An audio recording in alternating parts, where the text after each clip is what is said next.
Monsieur le président, madame la présidente de la commission des lois, monsieur le rapporteur, mes chers collègues, je préfère le dire d'emblée et très franchement, le texte dont nous allons débattre n'est pas anodin et je suis convaincue que nous pourrons très vite en évaluer la portée.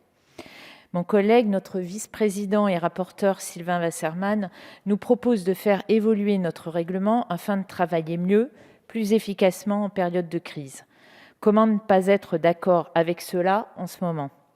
Et même au-delà de la crise sanitaire que nous vivons, je suis, vous le savez, une fervente partisane de la modernisation de nos règles de fonctionnement, car un Parlement vivant est un Parlement qui s'adapte, qui utilise les outils nouveaux à sa disposition.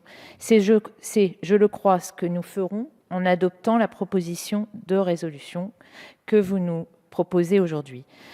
Souvenons-nous des nombreux échanges et des incertitudes auxquelles nous avons dû faire face il y a 1 an maintenant, lorsque la pandémie nous a contraints à travailler dans l'urgence, en plein confinement.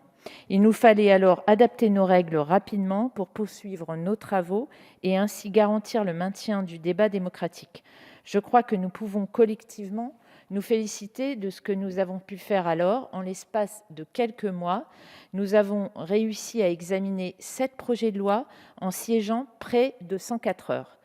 C'est inédit et je crois que toutes et tous, nous pouvons nous en être fiers, car nous avons su faire vivre le Parlement malgré tout. Présente pour représenter mon groupe, je me souviens des nombreuses difficultés que nous avions rencontrées l'année passée. Jauge restreinte, discussion tardive, délégation de vote. Je veux donc croire que nous parviendrons aujourd'hui à nous mettre d'accord pour nous doter des outils qui nous permettront à l'avenir de continuer à être aussi efficaces.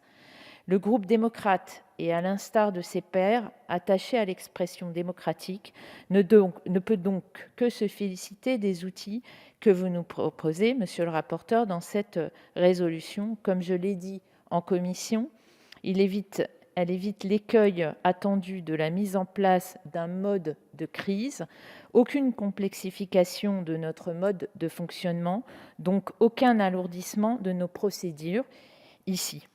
Simplement une adaptation de nos règles pour pouvoir poursuivre nos travaux en toutes circonstances.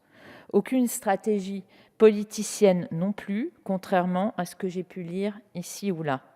L'agilité offerte par ces nouvelles règles de fonctionnement nous servira à tous, mais avant tout au Parlement.